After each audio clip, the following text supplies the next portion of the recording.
ትናንትም ኔትወርኩ በራሱ የሚመጣው ጣጣ አለው ወይ?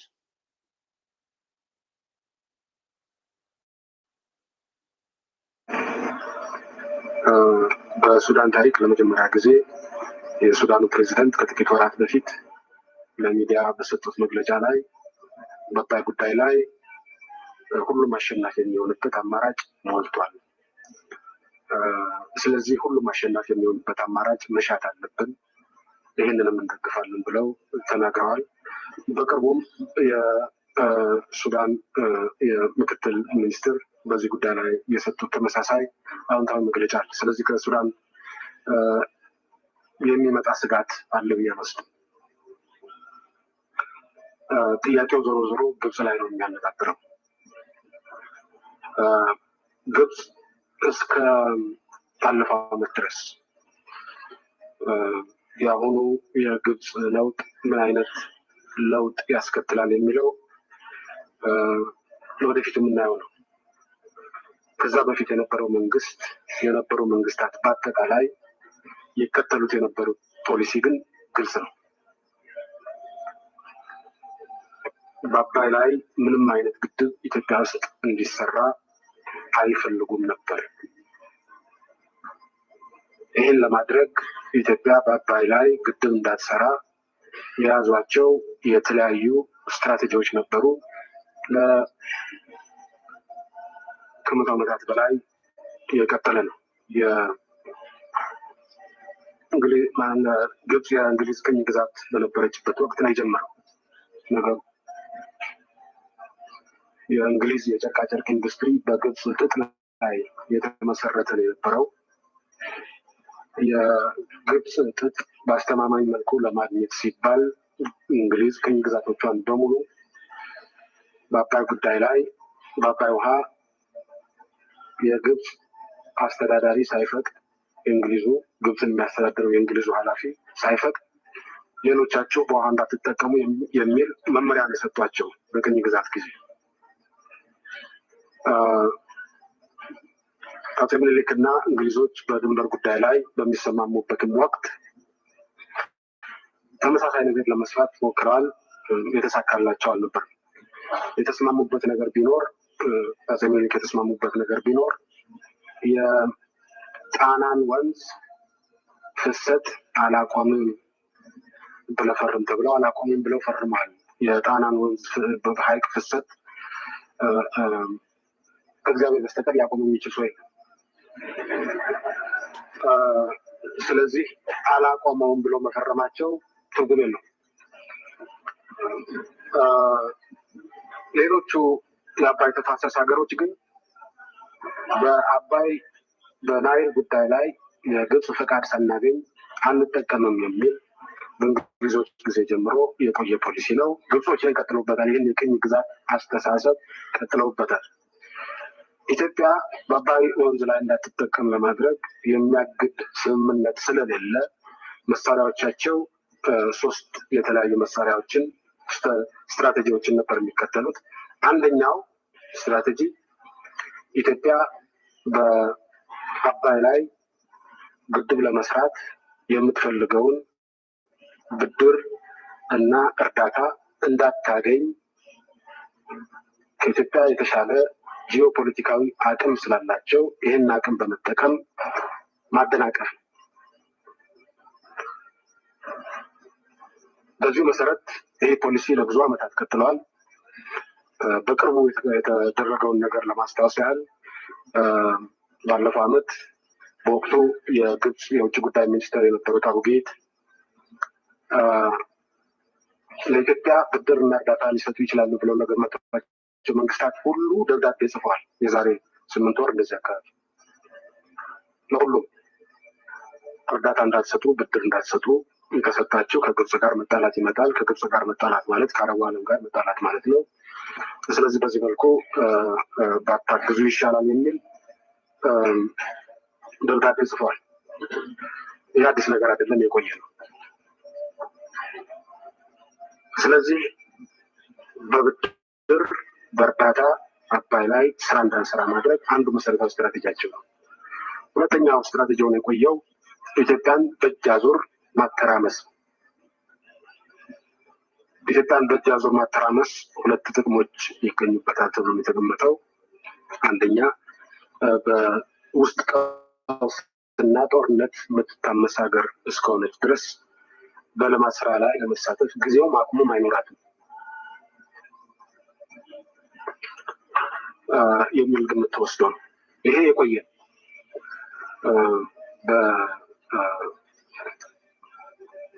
በፕሬዚደንት ገማል አብደል ናስር ወቅት ጎረቤቶቻችን በሙሉ የአረብ ሊግ አባላት እንዲሆኑ፣ አረብ የሆነውም ያልሆነው ጎረቤቶቻችን በሙሉ የአረብ ሊግ አባላት እንዲሆኑ እና በግብፅ አመራር ስር እንዲገቡ ለማድረግ የተደረገው በከፊል የተሳካ ጥረት የዚሁ ውጤት ነው።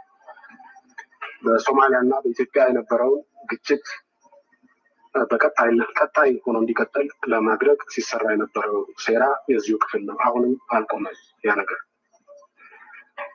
ከቅርብ ጊዜ ወዲህ በነጭ ለባሽነት ለዚህ ስራ በነጭ ለባሽነት የተሰለፈው የኤርትራ መንግስት እና የኤርትራን መንግስት በመደገፍ እና በአዝማችነት በማሳተፍ በአፍሪካ ቀንድ ውስጥ አንድ የጥፋት ግንባር ለመመስረት ተንቀሳቅሷል። አስተባባሪው ሻዕቢያ ነው። አንደኛው ጫፉ አልሸባብ ነው። መሀል ላይ የኢትዮጵያ ጸረ ሰላም የኪራይ ሰብሳቢነት ኃይሎች አሉ። እነዚህ ተደምረው አንድ የጥፋት ኃይል ናቸው። አንድ የትርምስ ኃይል ሆኖ ሲሰለፍ ከበስተጀርባው ደጋፊና አስተባባሪ፣ አንድ ደጋፊ ብቸኛ አይደለም፣ አንድ ደጋፊና አስተባባሪ አንደኛው በጊዜያዊነት ከጥቅም ውጭ ሆኗል። አንድ ደጋፊና አስተባባሪ ግብጽ ነው የነበረው። በተጨባጭ ሲታይ የኢትዮጵያን ፖሊሲ በቅርብ ይመራው የነበረው የግብጽ የውጭ ጉዳይ ሚኒስቴር ሳይሆን በጀነራል ዑመር ሰሌማን የሚመራው የደህንነት መዋቅር፣ የኢትዮጵያን ጉዳይ በቅርብ የሚከታተለውና የሚመራው የውጭ ጉዳይ ሚኒስቴር አልነበር። እንደሚታወቀው ዑመር ሰሌማን ኤርትራ በተደጋጋሚ የተመላለሱ እና ከኤርትራ መንግስት መሪ ጋር የቅርብ ወዳጅነት ያላቸው ሰው ናቸው።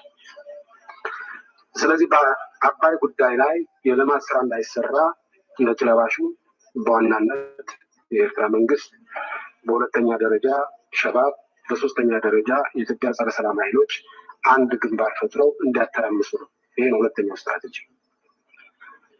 ሶስተኛውና የመጨረሻው ስትራቴጂ በጣም ግዙፍ ወታደራዊ ኃይል በመፍጠር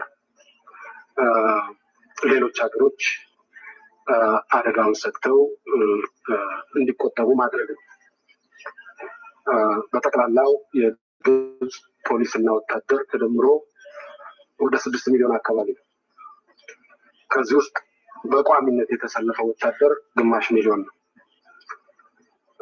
እና ይሄ የውስጥ አጀንዳም አለው፣ የውጭ አጀንዳም አለው። የውጭ አጀንዳ ሌሎች በስጋት እንዲያዩት ማድረግ ነው። እነዚህ ናቸው ሶስቱ ዋና ዋና የግብጽ ስትራቴጂዎች የነበሩት። በአሁኑ ሰዓት እነዚህ ስትራቴጂዎች እየተቀየሩ ነው ወይ የሚለው ጉዳይ መታየት ይኖርበታል። በእርግጠኝነት ተቀይረዋል ማለት አንችልም። ነገር ግን አንዳንድ አበረታች ምልክቶች እያየን ነው። ገና የበሰሉ ናቸው ማለት አይቻልም፣ ግን አንዳንድ አበረታች ምልክቶች እየታዩ ናቸው። ሰሞኑን በግብጽ ጋዜጦች የወጡ ነገሮች በምንከታተልበት ወቅት በጣም ብዙ ቆሻሻ ነገሮች ተብለዋል። የነበረውን ፖሊሲ የሚያስከትሉ ቆሻሻ ነገሮች ተብለዋል። ነገር ግን ደግሞ አንዳንድ ተስፋ ሰጪ ጥቂቶችም ቢሆኑ አንዳንድ ተስፋ ሰጪ ነገሮች ደግሞ ተብለዋል። ለምሳሌ አንድ ጋዜጣ አንባቢዎቹን ጠይቆ በጉዳዩ ላይ ያላቸውን አስተያየት ሲጠይቃቸው አብዛኛዎቹ በዚህ ጉዳይ ላይ ወደ ንትርክና ግጭት መግባት የለብንም፣ ተደራድረን ተስማምተን የሁላችንም ጥቅም የሚያስጠብቅ መፍትሄ መሻት አለብን የሚል አመለካከት እንዳላቸው አብዛኞቹ አንባቢዎቹ። አንዱ ጠላት ከሰራው ያለፉ ነገሮችን ወይም ጠላት እንዲመቸው አድርጎ ከሌሎች ነጥሎ በበዛ በመነጣጠል ለመምታት የሚያስችለውን ነገር በዛው በጥላቻ መኖር።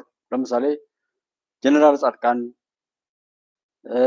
ጌታቸው ረዳም ቢሆኑ አናምናቸው የሚል ኢትዮጵያዊ መፈጠሩ ጀስት ሰዎች ተጸጽተው እንኳን ቢመጡ ለማቀፍና ነገሩን ለመረዳት ሰው ዝግጁ ካልሆነ ለምን ይመጣሉ? እንዴት ይመጣሉ? በቻሉት አቅም እንዲያጠፉን በቻሉት አቅም ለማጥፋትና ለጥፋት ቢሄዱ ልክ ናቸው ማለት ነው። ምክንያቱም ሰዎች ተሳስታችኋል፣ ስለተሳሳታችሁ ተጸጸቱና ተመለሱ ነው። ሲመለሱ ነገሩን በእውነት ነው ተጸጽተው ነው ወይስ ሌላ እቅድ ይዘው ነው ብሎ ያንን ለመመርመርና ለመረዳት ማየት እንጂ አንዱ በእኛ ሀገር በምድራችን የተንሰራፋው ሸውራራ የጥላት ቁልፍ መጠቀሚያና የኛ ደግሞ ቁልፍ መጥፊያ የሆነው ነገር ቢኖር ባለስልጣናትን ከህዝብ መነጠል፣ የሆኑ ሰዎችን ተጠቃሚና ተጎጂ ብሎ ጥላት የተረከልንን ትርክ ተቀብሎ በዛ ሰዎችን ማግለል፣ ሰው ነግሮን ሰዎችን መጥላት፣ ሰው ነግሮን ሰዎችን መውደድ። የኛ ዋጋ ምንም ሰዎችን ለመከተልና በሰዎች ለዛ ነው እነ ፋሲል የሚያወሩት፣ ለዛ ነው እኮ ዛሬ እነ መሳይ የሚያወሩት፣ ለዛ እኮ ነው ሺህ ከሚሊዮን ጊዜ የዋሹ ሰዎች ዛሬም እየዋሹ የሚያደናብሩት ሰው የተፈጠረው። አሁን እዚህ ጋር የሚጠቅመውን ከሚጠቅመው እባብ ገዳይ ነው። አሁን ግን እባብ መርዙን የሚጠቀም ሰው ለምን መጣ? ኤሌክትሪክ ይገላል። ለምንድን ነው ከመግደሉ ባሻገር የሚጠቅመውን ነገር ሰው ሆን ብሎ ፈልጎ አመንጭቶ ካላመነጨው ብሎ ኤሌክትሪክ ያመነጫል? እንደዚህ ለምን? በሁሉም ነገር ላይ ለመጠቀም የሚያስችለንን አቅምና እውቀት ከመፍጠር ይልቅ እንዳለ መግፋት፣ አሁንም ማልቀስ፣ አሁንም ያጥላት የሆነ ጫፍ ላይ ስንደርስ የሆነ መፍትሄ ላይ ልንደርስ ስንል ያለፈው መከራ ሊያበቃ ነው ስንል ወደ ሌላ መከራ እየወሰደ የራሱ መጫወቻ አድርጎ የመሄድ አይነት ነገር አለ። አንድን ሰው የበለጠ ማግነን፣ ለምሳሌ አብይ አብይ አብይ አብይ በማለት የኢትዮጵያ አድራጊ ፈጣሪ አብይ ብቻ ማድረግ፣ ይህም አሁንም የጥላት ወጥመድ ነው። አብይ ራሱ ይሄን አይፈልገው። አብይ ሚሊዮኖች አብይ እንዲፈጠር ነው የሚፈልገው። አብይ የሚፈልገው ያንን ነው። ሚሊዮኖች አብይ ምንጊዜም ኢትዮጵያ ያንን ጠቃሚ ራዕይ ያለውን ልጇን እየተከተሉ የሚሄዱ ልጆች እንዲበዙ እንጂ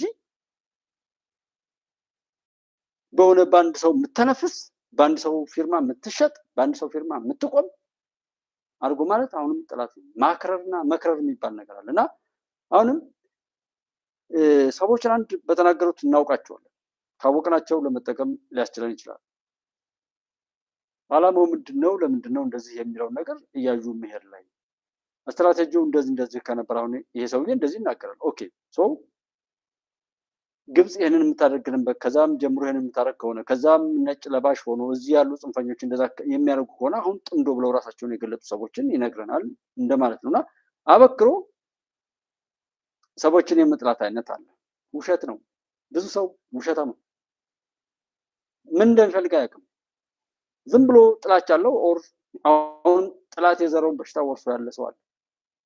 ዛሬም ድረስ በብሔራችን በሃይማኖታችን በሆነ በምናገረው ቋንቋ ክፍፍሎች ውስጥ ገብተን ስንት ሰዎችን ነው የምናየው? ስንት ሰዎችን ነው የምናድነው? ስንት ሰዎችን ነው የምንደግፈው? ጥቂት አሉ እውነትን እውነት ብለው ኢትዮጵያዊነትን ኢትዮጵያዊነት ብለው ለዛም መስዋዕትነት የሚከፍሉ። ከዛ ውጭ ግን አብዛኛው የሚነዳው ጥላት ባጠመደው ወጥመድ ነው። እኔ የሚያሳስበኝ እሱ ነው እንጂ እኔ ሻዕቢያ አይደለም የሚያሳስበኝ። ለእኔ ግብጽ አይደለች የምታሳስበኝ። ለእኔ ፋኖና ሸኔ የሚለውን ተውት፣ እሱ ከቁጥር የማይገባም። ለእኔ ግብጽ አታሳስበኝም፣ ለእኔ ሻዕቢያ አያሳስበኝም፣ ለእኔ የኢትዮጵያ ጥላቶች ሁሉ አያሳስቡኝም። ኢትዮጵያዊ ሆኖ የሚልፈሰፈሰው ውሎ አዳሩን ክፋት ተሞልቶ ክፋት ለመጥፋት በየሄደበት በዛ መልኩ ሲዛቅጥ የሚውለው ነው እንጂ የኢትዮጵያን ጥላቶች እኔ ብቻ ኃላፊነት ወስዳለሁ ብያለሁ። ገልጿል። ይሄ ጋዜጣ ያስቀምጠው አባባል ትክክል ከሆነ በከፍተኛ ደረጃ የምንመኘው ነገር እየሆነ ነው ማለት ነው። የምንመኘው ነገር የግብጽ ህዝብ፣ የኢትዮጵያ ህዝብ የግብጽን ህዝብ ለማጥፋት፣ ለማጥቃት፣ ለማደሄት መቼም ቢሆን አስቦ እንደማያውቅ የጋራ ጥቅምን እንጂ የግብጽን ጥቅም ለማጥፋት ለመጉዳት አስበን እንደማናውቅ እንዲገነዘብልን ነበር ከምንም ነገር በላይ የሚፈልግ የግብጽ ህዝብ። እናም በትንሹም ቢሆን ምናልባት ጋዜጣ አንባቢ የሆነው የህብረተሰብ ክፍልም ቢሆን ይሄ ነገር ቀስ በቀስ እየገባው መምጣቱን የሚያመለክት ፍንጭ ተገኝቷል። ይሄ በጣም ጥሩ ነገር ነው። ሁለተኛ የግብፅ ከፍተኛ ባለስልጣኖች ከሚሏቸው መጥፎ ነገሮች ባሻገር አንዳንድ ገንቢ ነገሮች ማለት ጀምሯል። ግብፅ በልማቱ ላይ ለመሳተፍ እድል የሚሰጣት ከሆነ ይሄ ጥሩ ነገር ነው፣ ልናየው እንችላለን፣ ወዘተ ወዘተ የሚል አንዳንድ ቃላት። እነዚህ ቃላት በጣም ጥቂት ናቸው። ከነሱ በእጅጉ የበዙ በጣም ቆሻሻ ቃላት አለ። ነገር ግን ቆሻሻዎቹን አይደለም እኛ ቆሻሻዎቹን አይደለም ማተኮር ያለብን። ቆሻሻዎቹ ነባሮች ናቸው፣ በሂደት ሟች ናቸው። ማተኮር ያለብን አዳዲሶቹ አሁን በእንጭጩ ያሉ በትንሹ ያሉ እየተፈጠሩ ያሉትን ታዳጊዎቹን ታዳጊ ቃላት ላይ ነው ማተኮር ያለብን። ስለዚህ እንደነዚህ አይነት የተወሰኑ ታዳጊ ቃላት እያየን ነው። ይሄ በጎ ነው፣ እንዲበረታታ ማድረግ አለብን። ዋናው ትኩረታችን እዚህ ላይ መሆን አለበት። ዋናው ትኩረታችን የግብፅ ህዝብ የኢትዮጵያ ህዝብ ጠላቱ እንዳልሆነ እንዲገነዘብልን ማድረግ ነው። ከዛ ቀጥሎ የግብፅን መንግስት የጥፋት መንገድ ለማንም እንደማይጠቅም ተከባብሮ ተጠቃቅሞ መኖር እንደሚቻል እንዲገነዘብ ማድረግ ነው። ዋናው ስትራቴጂያችን ይሄ ነው። ዋናው ስትራቴጂያችን ይሄ ሆኖ ሳለ እነዚህ በትንሹ በእርሾ ደረጃ ያሉ ጥሩ ነገሮች እስኪያድጉና እስኪጎለብቱ ድረስ ሊከሰት የሚችለውን አደጋ ለመቋቋም ጥረት ማድረግ ይኖራል። አንዱ የግብፅ ስትራቴጂ ያው ትልቅ ወታደር አስቀምጦ ማስፈራራት ነው።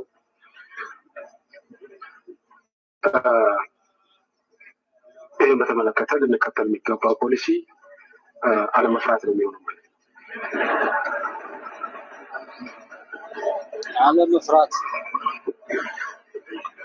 አለመፍራት ሲባል የቀረርቶ ጋጋታ ማስቀመጥ ማለት አይደለም። አለመፍራት ሲባል ማንቀላፋት ማለት አይደለም። አለመፍራት ሲባል በተጨባጭ በሀገራችን ላይ ሊቀጣ የሚችለው ወረራ ምን ያህል ነው ብሎ ሳይንሳዊ በሆነ መንገድ መፈተሽ ማለት ነው።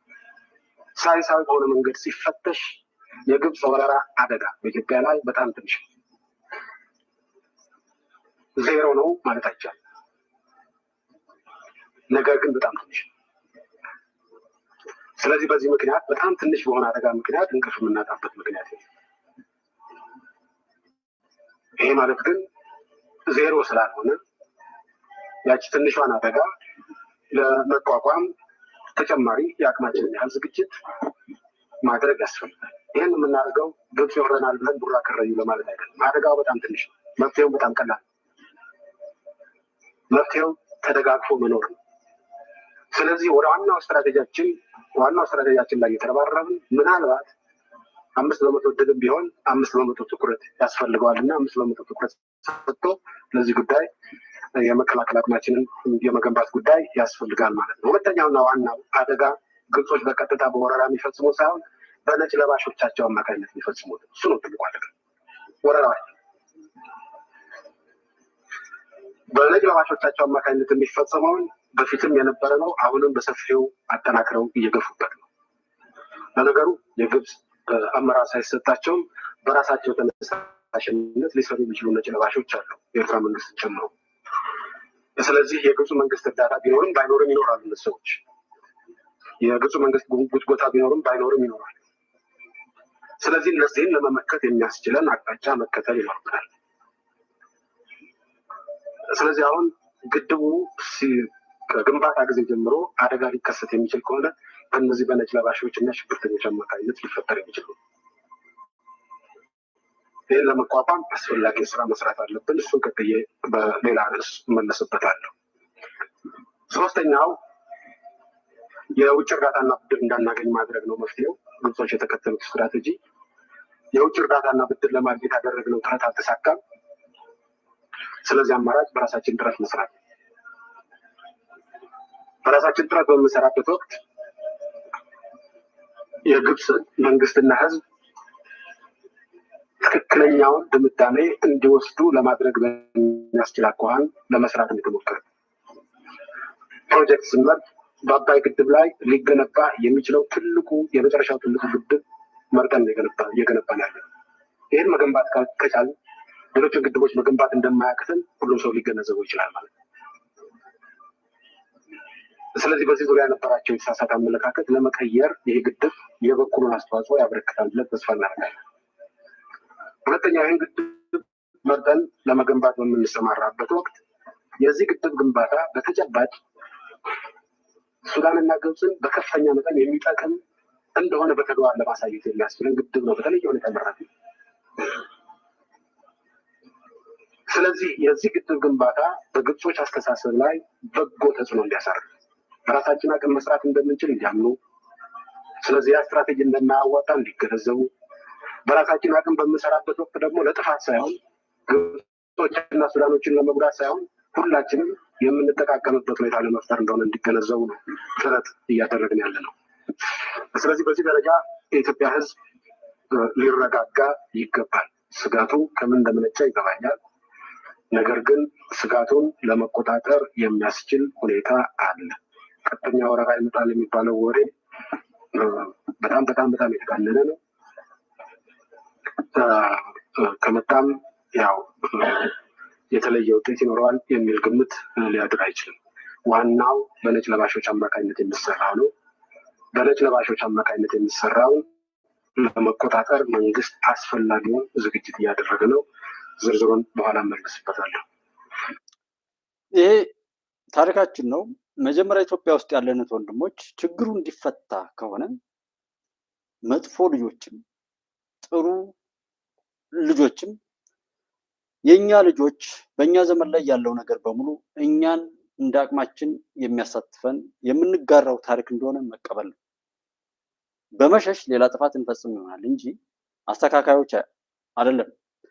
ለዛ ነው ሰዎች በሌሉበት ከሞቱ ከተረሱ ብዙ ዘመናትን ካለፉ ከመቶ ምናምን ዓመታት በኋላ ሳይቀር እዛዋዳ ሄደን ሰዎችን እያነሳን ዛሬ ላይ ላለመኖር የምንባላበት ሂሳብ ቋንቋን የተናገረው ሁሉ የሆነ ዘሩ ልዩ ነው። በቋንቋ በሚናገረው ነገር ሰው ይወሰናል።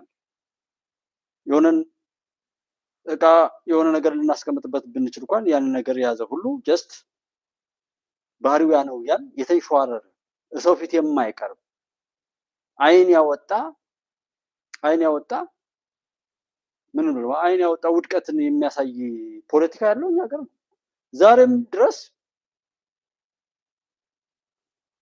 የምንሄድበት ነገር እዛው ጥላት ወጥመድ ውስጥ ነው። ለመፍትሄው ከሆነ ለመፍትሄው እንስራ። አለዛ ጫፉ ላይ ከሆነ ፋኖ ወጣ፣ ፋኖ ገባ፣ ሸኔ ወጣ፣ ሸኔ ገባ፣ ህዋት እንዳለ ተሰለፉበት፣ ጀስት እዛው ጫፍ ላይ ነው የሚናገሩት ነገር ሁሉ። በዛ ልክ ዝብርቅርቁ የወጣው ከኋላ እኛ የማናየው እነሱን ከጀርባ የሚጋልበው የኢትዮጵያ ጥላት ያውቃል። እሱ ነው የሚያስተዋውቃቸውም፣ እሱ ነው እንዳይታዩ አድርጎ የሚያደርጋቸው። አንድ ወቅት ላይ እንደዚሁ እኔ አሁን ደጋግሜ ያወራሁበትን ቪዲዮ ስላለ በህዋት ጊዜ በሀሳብ አልመለስ ያለውን ሰው ለመግደል ገዳይ ይቀጥራሉ። ገዳዩን ፓስፖርት አዘጋጅተው ቪዛ አዘጋጅተው ያሳዩታል። በቃ ይሄን ተልኮ እንደጨረስክ ቀጥታ ትሄዳለህ ይባላል። ያ የማያውቀው ሌላ ያ ድርጊቱን እንደፈጸመ ከኋላ እሱን እዛው ላይ ሹት የሚያደርገው ሌላ ደግሞ ሰው ይዘጋጅና ይሄዳል። ይሄ ከኋላ እንዲመታ የታዘዘው ያውቃል። ያ መጀመሪያ ላይ ያንኛው አጥቃ የተባለው ግን አያውቅም። ስለዚህ ሁለቱም እዛ ቦታ ላይ ተገኝተዋል ማለት ነው። ሌላ ደግሞ ይሄኛው መሀለኛው አሁንም የማያውቀው በግልጽ እኔና እናንተ የምናውቀው የመንግስት አካል የሚባለው ፖሊስ ኦር ፌዴራል ፖሊስ ወይም የደህንነት አካል ምናምን ተብሎ ሁሉንም ኔትወርክ የዘረጋው ራሱ ነው። ዓለም አሁን ያለችው እንደዛ ናት። አሸባሪዎችን ከሀሳብ ጀምሮ የፈጠረ ከፈጠረም በኋላ የሚያስታጥቅ ስምሪት የሚሰጥ ቢኖሩም ባይኖሩም አሉ ብሎ የሚያወራው በዓለም ላይ ህዝብ የሚያውቀው መንግስታት ናቸው አሸባሪዎችን የፈጠሩ፣ አሸባሪዎች እንዳይጠፉም ጥበቃ የሚያደርጉት። እኛ ሀገር ስንመጣ በኦሮሚያ አካባቢ ላይ ለሚሰራው ነውር መሸፈኛ ኦነግ ሸኔ የሚባል በዚህ የባለገ ባለስልጣን ሁሉ ቆሻሻውን የሚጠርግበት ስም፣ በአማራ ክልል ላይ ፋኖ የሚባል በባለስልጣናት እቅድና ስትራቴጂ የተሰጠው በሃይማኖት አባቶች እየታጀበ ለጥፋት የሚሰለፍ ቢጠፋም አልጠፋም የሚባል በትግራይ ላይ እንግዲህ ህዋት ሊሆኑ ማለት ነው። ከዛ ሻቢያ ይላል። እንደ ዓለም ሻቢያ በምስራቅ አፍሪካ አሸባሪ ነው። በዓለም የተሰጠው ማለት ነው። ልክ እንደዚህ አይነት ታፔሎች የተሰሩትና ከተሰሩም በኋላ እንዳይጠፉ የሰራቸው እንዳይጠፉ የሚጠብቃቸው የሚያስታጥቃቸው እቅድ የሚሰጣቸው ማን ነው? ፊት ለፊት የምታዩት ሰው ነው ማለት ነው። የሚሰማ እኮ ቢገኝ ይሁት ከለከለ እንደዚህ ነው። ዛሬ ስለሺ እዚህ ቁጭ ብሎ ማውራት የነበረበት አሁን ታህሳስ ሲመጣ 2 ዓመት ይሆናል። የሆነ ቢሮ ላይ ሄዶ ኢንቨስቲጌት ነበር የሚደረገው። የሆነ ቦታ ላይ ኢኮኖሚካልም ኦር የተለያዩ ነገሮች ሚዲያው እውነት የምናወጣበት አንድ መድረክ እናድርገው ተብሎ እውነት የሚወደድ ቢሆን ለመፍትሄ የምንሰራ ቢሆን እውነት የምናወራውና የምንጸጸተው ችግር እንዲፈታ ቢሆን ኖሮ ስለዚህ እዚህ አይደለም የሚያወራ ነበር። አንድ ቢሮ ላይ ሄዶ የሚሰራውን ነገር ማጋለጥ ነው። እዚህ ቦታ ሄድና ይሄን ነገር አውጣ እሱን ነበር የምናወጣው። ዛሬ ግን የምናወራው ጥላቶች አሁንም እየሰሩ የጣሉትን ነገር ነው እየጠረግን ያለነው። ዛሬም ያንን ተመሳሳይ ሂደት ነው እና ከጥላት አብይ ጠላቴ ነው የምትሉ ሰዎች ለአብይ እየተሟገታችሁት ነው ወይ? ደጋግሜ የማወራው እንዲገባቸው ነው። ይሄ ትክክለኛ እብደትና ጥላቻ እንጂ ከአንድ ሰው ጋርም ቢሆን አትዋደዱም። ዛሬ ለኢትዮጵያ ተቆርቋሪ ነኝ የምትሉ ሰዎች፣ በተለይ በዚህ በጽንፍ ላይ ያበዳችሁ ሰዎች እርግጠኛ ነኝ ከሚስታችሁ ከልጆቻችሁ አብሯችሁ ካለ ሰው ጋር አትጓደዱም። ውሸታሞች፣ አጭበርባሪዎች ናችሁ። አንዲት እውነት አትናገሩም። አብሯችሁ ያለን ሰው ራሱ ማታለል የለመደባችሁ ናችሁ። እንኳንስ ለሀገር ለሌላው ሊሆን ይችላል አብሯችሁ ላለ ሰው እንኳን የማትሆኑ ከሃዲዎች ናችሁ። ለዛ ነው ሰብናችሁ የምትሸጡት። ነገር ግን ዘመኑ እናንተን የሚመስል ከሃዲ ስለሆነ ይከተላችሁ፣ እብደቱን ይጨርስ። የሚያሳዝነው ግን ስንት ዋጋ ተከፍሎ የመጣውን ስንት እናት አባቶች ስንት ጀግናት ወንድሞች ያመጡትን ነገር ማንም በራሱ ላይ እየቀለደ የሚያደርገው ነገር መሆኑ ነው ለኔ የሚያናደኝም የሚያበሳጨኝም እንጂ ሰው ጠርጎ ጨርሶ ውጭ ላይ የጣለውን ነገር እንደገና ጠርጎ ቤቱ የሚያስገባ ሰው አለ። ምን አይነት በሽተኛ እንደሆነ አይገባኝ። ስለባት እንደሱን አግኝቸው ነው ተብሎ ስንት ነገር ይሰራል ነበርም። ሰው ቢኮን ኖሮ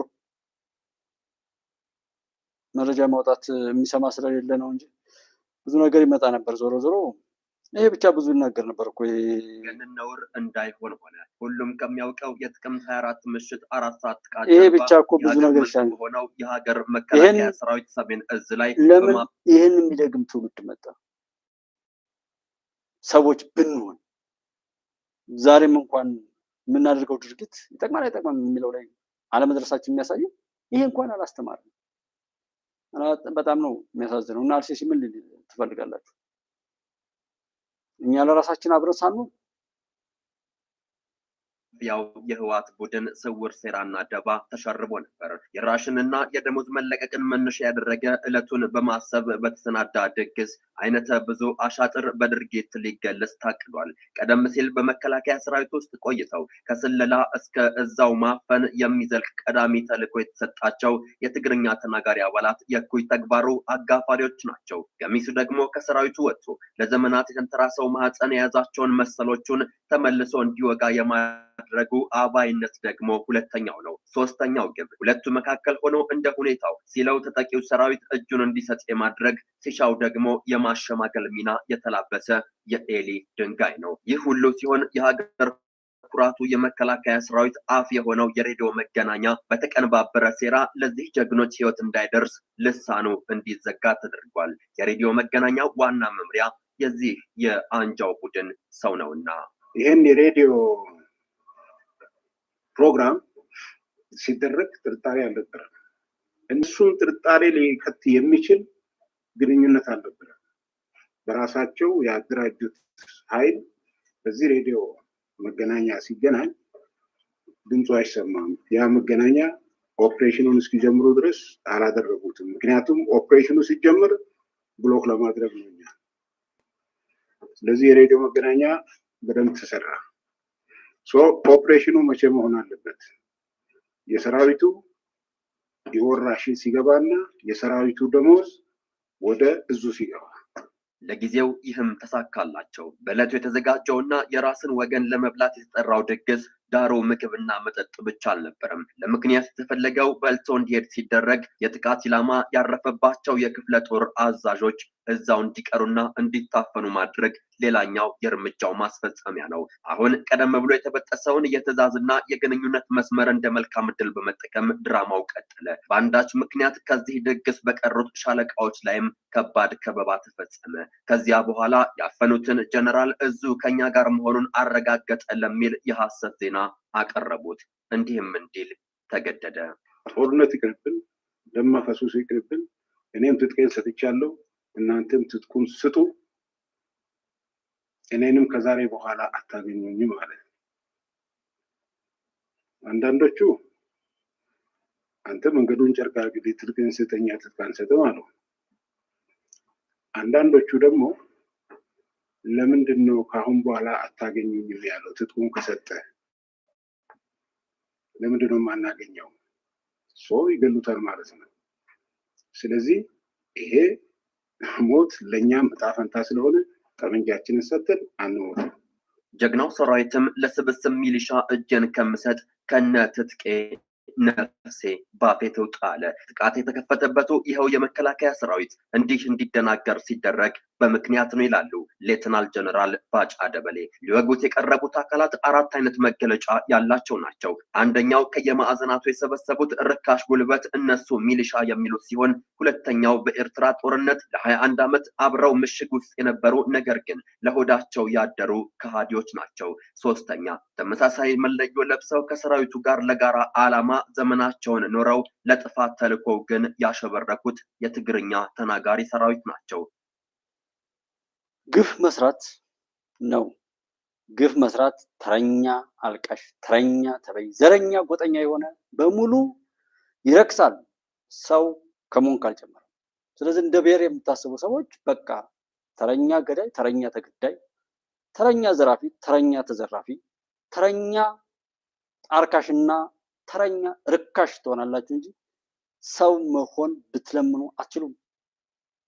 እንደ ትግሬ፣ እንደ አማራ፣ እንደ ኦሮሞ እንደዚህ የምታስቡ፣ እንደ እስላም፣ እንደ ክርስቲያን እንደዚህ የምታስቡ ሰዎች በቃ የመጨረሻ ርካሽ ናቸው። ሰው ሁኑ።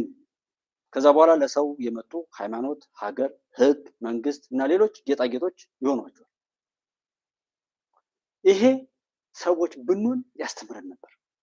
ግን እኛ ቆሻሻን ለመሸፈን እዛው ጥላት የሰራው ጉድጓድ አለ።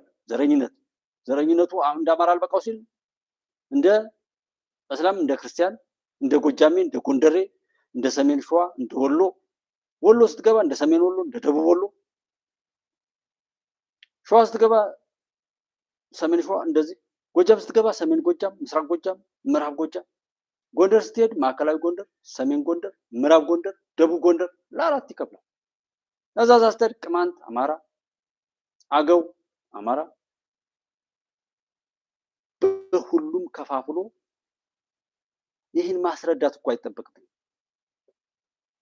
ለምን እስከ ዛሬ ድረስ በደረሰብን መከራ ለመማር ለሌሎች ለመትረፍ ማለት ራሱን ለመከላከል እንኳን የማያስችለው መከራን ከተቀመጠበት ሆኖ ሲጠራ የሚሉ ሰው ምንም አይነት መከራ ቢበዛበት ይገባዋል፣ እንደውም ሊያልፋ አይገባም ነው የሚለው በግል። ምክንያቱም አናሳዝንም።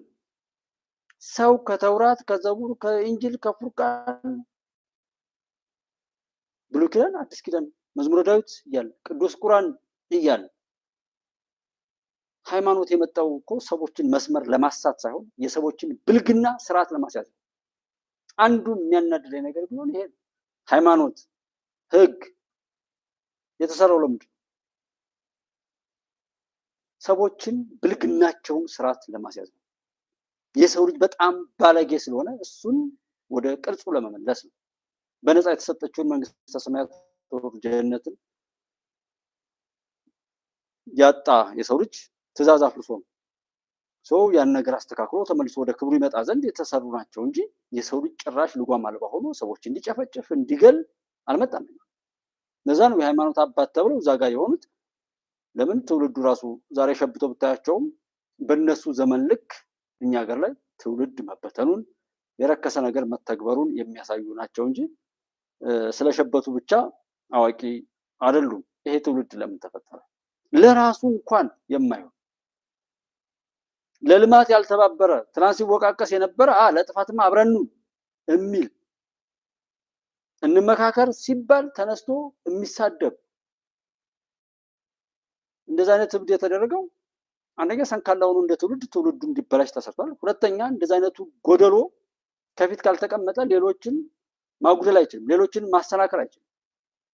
ለነዛ ለጥላቶች መጫወቻ ሆኖ የሚቀጥለው በሁሉም ቦታ ላይ ወና የሆነ ባዶነት የተጠናወተው ሰው ነው የሚፈለገው። ምንም ቢሆን ሆዱን እስከሞሉ ድረስ ያሸከሙትን ከመሸከም ውጪ መጠየቅ የማይችል የሰብዕና ክብሩ የተገፈፈ እንደ ግዑዝ ኦር እንደሆነ ሮቦቲክስ ነገር የሆነ በተን ተነክቶ የሚንቀሳቀስ ማለት ነው።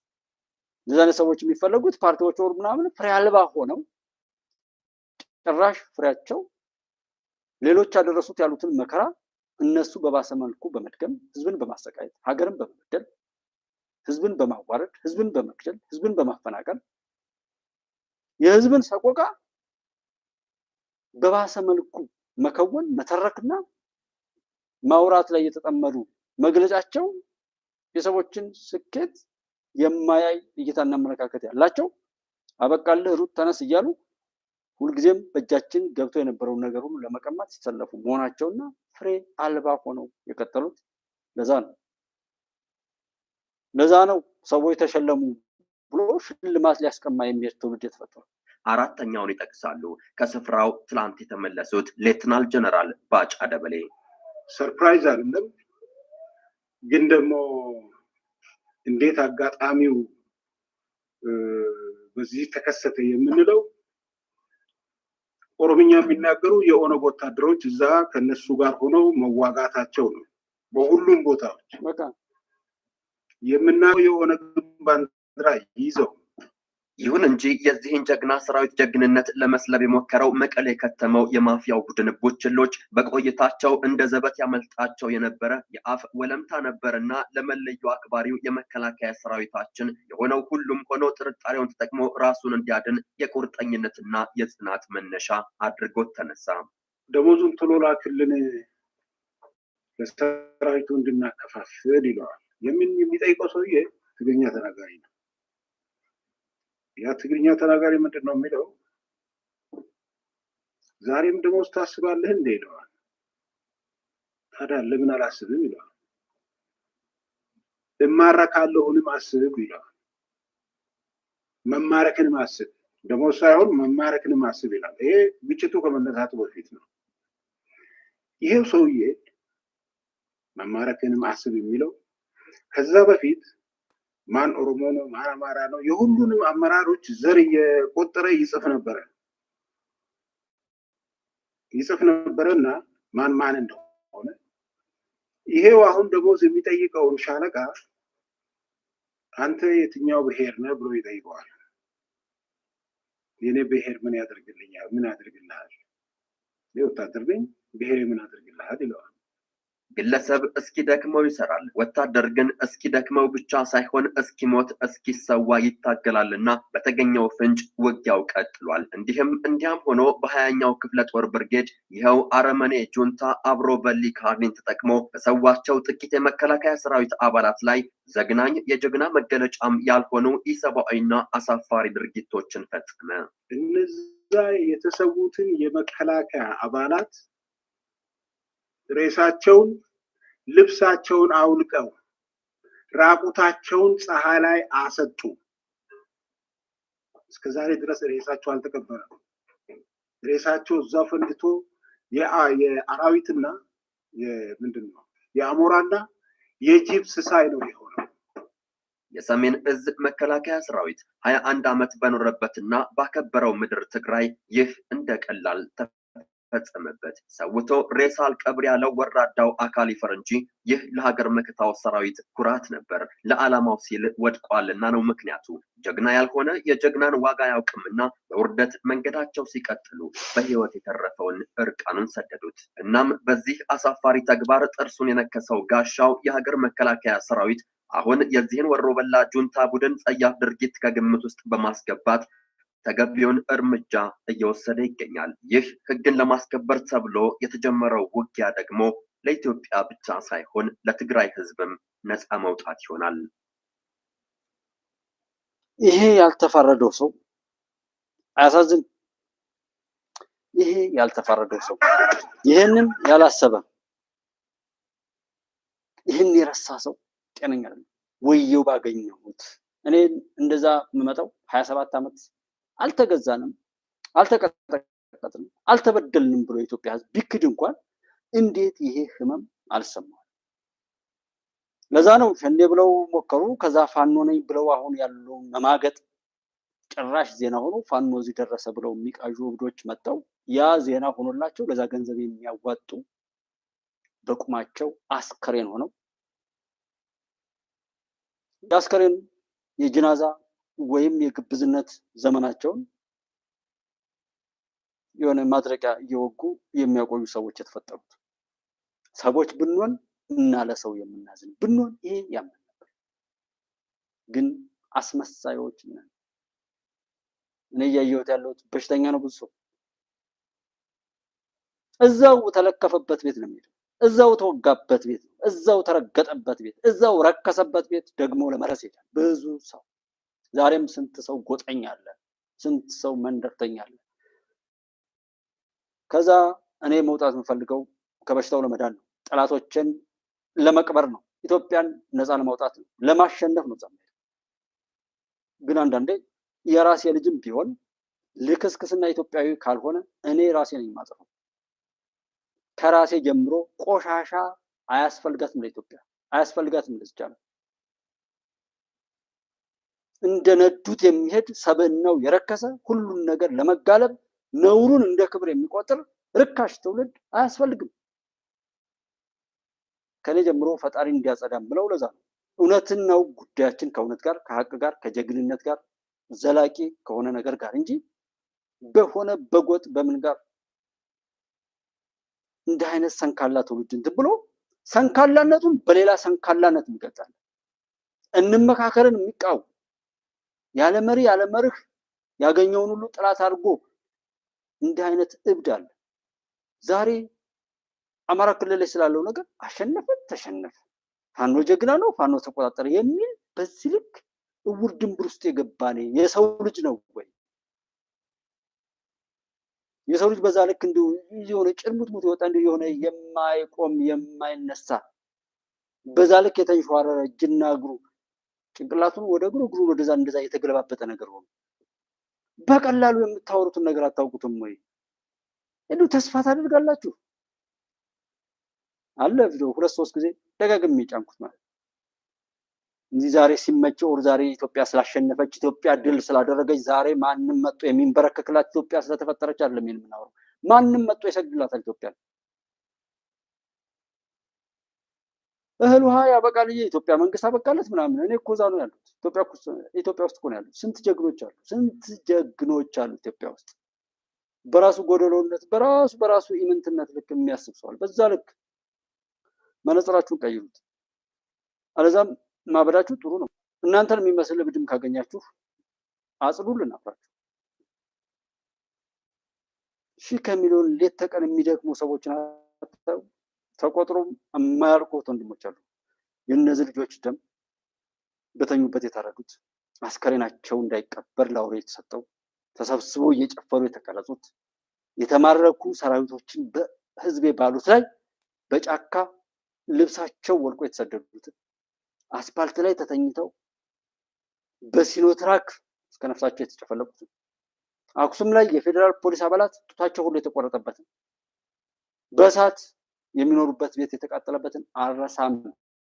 ይሄን የረሳን ሁሉ የነዛ ልጆች መከራ እንዲፋረዱ ነው የምፈልገው። ይሄን የረሳ ምንም ነገር ቢሆን አይሰቅም። ውሸቱን ባጣ ቆይ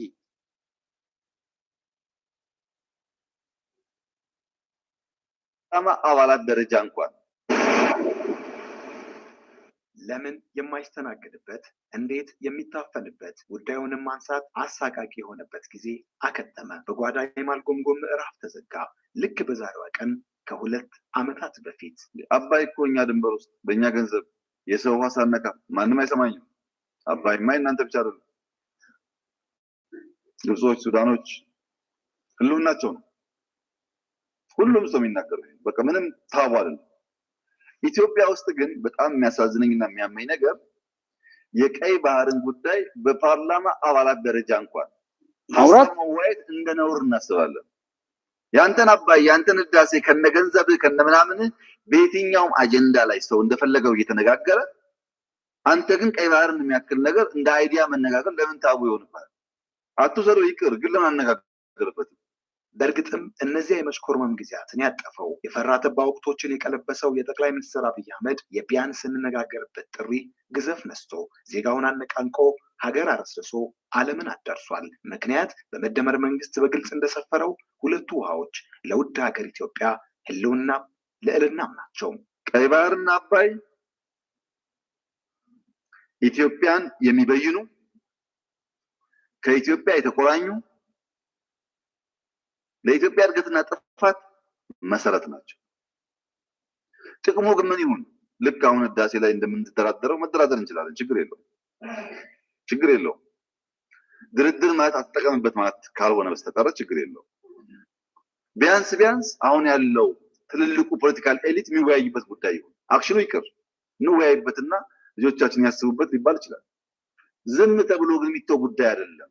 ታፍኖ መቅረት፣ ተዘግቶባት መሰንበት በቃኝ ያለች ሀገር ኢትዮጵያ ጉዳዩን ከጓዳ ወደ አደባባይ ባወጣች ጊዜ ብዙዎች ብንዘገይ እንጂ አልቀረንም፣ እስከ ዛሬስ የት ነበርን አሰኝቷል። የባለ ግርማዋን ሀገር ወሰን እንዳሻቸው የናኙበት በባህር ጠረፏ የተመላለሱ ትዝታቸው ተቀስቅሷል። ወትሮም ያጣነው በፍትህ አይደለም ቁጭትን በሀገር ወዳዱ ልብ ሁሉ ጭሯል። በእርግጥም ከእንነጋገርበት በላይ አስተናግዶ ከፈረንሳይ እስከ አሜሪካ ከቱርክ እስከ ጎረቤት ሀገራት እውነት ነው ጥያቄው ተገቢ ነው አሰኝቷል። የተባበሩት መንግስታት ድርጅት ዋና ጸሐፊ አንቶኒዮ ጉቴሬዝ እንዳስቀምጡት ሁሉ የነ ኢትዮጵያ ጥያቄ ምጽዋት ሳይሆን ፍትህ ነው። People deserve the same opportunities as anyone else, but to find themselves not only landlocked የባህር በር የሌላቸው ሀገራት ህዝቦች እንደሌላው እኩል እድል የማግኘት መብት አላቸው። እነዚህ ሀገራት የተዘጋባቸው የባህር በር ብቻ አይደለም፣ የዓለም እድገት፣ ፋይናንስ እና ቴክኖሎጂ እድልም ጭምር ነው የተዘጋባቸው። እነዚህ ሀገራት ከፍተኛውን የንግድና የትራንስፖርቴሽን ወጪን፣ እጅግ የተገደበ ገበያን፣ ከፍተኛ የዕዳ ጫና፣ የከፋ የአየር ንብረት ለውጥና ግጭት ተጋላጭነትን ይጋፈጣሉ። የባህር በር የሌላቸው ሀገራት እየጠየቁ ያሉት ምጽዋት ወይንም ችሮታ አይደለም። እየጠየቁ ያሉት ፍትህን ነው። ፍትሃዊ እድልን ይሻሉ። ጫናን የሚቋቋም ኢኮኖሚ መገንባት፣ አካታች ማህበረሰባዊ እድገት የማምጣት እኩል እድልን ይፈልጋሉ። የንነጋገርበት ጥሪው በዚህ ብቻ አልቆመም። የሰጥቶ መቀበል የሰላም መንገድ እስከተመረጠ እኛም ደጋፊ ነን ያሉ ሀገራትና ተቋማትን ከኢትዮጵያ ጎን አሰልፎ ባህሩን የሚዋሰኑ ሀገራትም ምርጫ ካለው ለማጤን እድልን የሰጠ ነበር። በእነዚህ ዓመታት የባህር በር የትውልድ ጥያቄ ሆኖ ገኖ ወጥቷል። ኢትዮጵያ በሯን ካገኘችማ አብሮ የመልማታችን ነገር እሙን ነው የሚል ሀሳብንም ያስተናገደ ያንሸራሸረ ነበር። Turning Ethiopia from the landlocked economy that it has become into one that gains again access to the sea. የኢትዮጵያ ዳግም የባህር በር የማግኘት ጉዳይ የሚሳካ ከሆነ የሀገሪቱ ቅድሚያ ብሔራዊ ጥቅም መከበር ብቻ አይደለም፣ ለቀጠናው ሀገራትም በጋራ የመልማትና የማደግ እድልንም ይዞ የሚመጣ ነው። ኢትዮጵያ ያላትን ከፍተኛ ቁጥር ያለው ምርትና አገልግሎት በቀላሉ በእነዚህ ወደቦች በኩል መድረስ ቢችሉ ትስስር ይጠናከራል፣ ቀጠናዊ ኢኮኖሚያዊ ትርጉሙ ከፍ ያለ ይሆናል። ኢትዮጵያን ታሪክ አይነሳትም፣ መልክዓ ምድርም አያሳጣትም፣ ስነ ህዝብም አይገድባትም። ኢኮኖሚና የህዝብ ቁጥሯ መጣሁ እያለ ነገሩን ግድ ያደርገዋል። በእርግጥም እኔ ብቻ ከማለት በቀር አባይ የጋራ ሆኖ የባህር በር የብቻ የሚሆንበት አመክንዮ በግልጽ አይታይም። ሁለቱ የመነጋገር ዓመታት ግን ወደ ውጤቱ የማቅረብ ተስፋን ፈንጥቀዋል። እኛ ባናሳካው ትውልድ ያሳካዋል እንደተባለው የሁላችሁ የዛሬ 50-60 ዓመት ኃይለ ሥላሴ ስለ አባይ ሲያወሩ አታስበው፣ ትነካትና ወየውልህ፣ ትሞክራትና ወየውልህ ሲባሉ እኔ አሁን አቅም የለኝም ልጆቼ ይሰሩታል። አሁን ቀይ ባህር ትነካትና ትለኛለህ፣ እኔ አቅም የለኝም ልጆቼ ያመጡታል።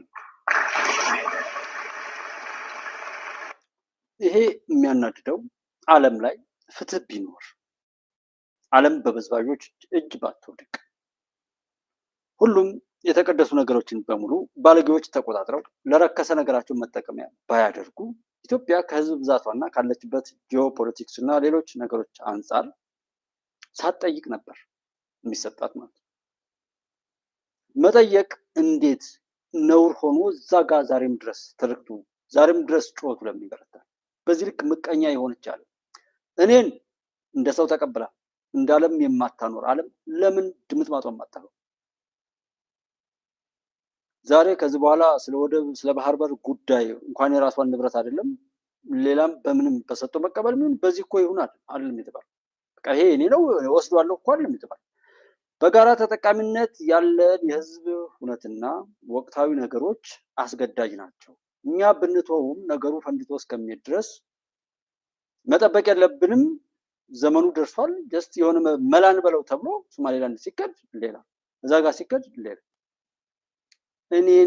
እኔ ስለራሴ ነው የማወራው። አንዱ የዚህ ታሪክ የዚህ ዓለም የዚህ ዘመን አንዱ ተሳታፊ ነው። እኔን የማታኖር ዓለም እንዴት እንድትኖር እፈቅድላታለሁ? እኔን እንዳልኖር ላደረገኝ ሰው እንዴት እሱ እንዲኖር እፈቅዳለሁ? ባለሁበት መጥቶ ያለኝን እያሳጣ ከወንድሜ ጋር ከእህቴ ጋር አንተ አማራ፣ አንተ ኦሮሞ፣ አንተ እስላም፣ አንተ ክርስቲያን እያለ የሱን ቆሻሻ ነገር ቤቴ ድረስ አምጥቶ ጭራሽ በሱ ቆሻሻ መገዳደልና መደማማት፣ መራብና መጠማት፣ መሰደድና መሞት፣ መግደል እንደዚህ አይነት ባለቤት የሌለው የሱ አሽምት ሆኖ ወይ ገዳይ ወይ ተገዳይ ሆኖ መቀጠል እንዴት ይህንን ለማስቆም ሰው እንዴት አይሰራም? እንዴት ይህንን ያደረገኝን አካል ሄጄ እዛ ቦታ ድረስ እንኳን ማድረግ ያለብኝ ባላደርገው እንዴት ራሴን ከቤቴ መከላከል